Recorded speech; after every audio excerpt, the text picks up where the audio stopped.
berarti di Pemuda DKI dong. Gue bingung sama orang yang tiap hari Komal, tiap hari sampai subuh Komal hanya ngomongin Miki, apalagi tentang Duplik kemarin. Ada apa sih? Dia Duplik, dia kan menunjukin kalau dia benar, dia menunjukin cerita sebenarnya. Kenapa kalian yang panas? Ya, kenapa kalian yang panas? Siapapun terdakwa kalau Duplik pasti menunjukkan kalau dia benar. Dan nggak ada sesuatu juga yang aneh di situ.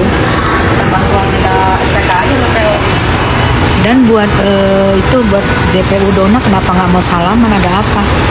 Pribadi banget ya, dalam ya, dendam, terdendam ya.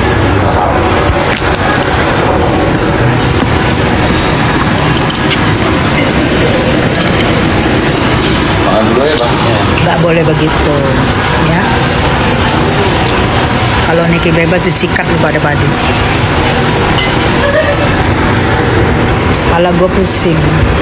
Lihat lu kok pada sirik-sirik sih. Kenapa, ada apa?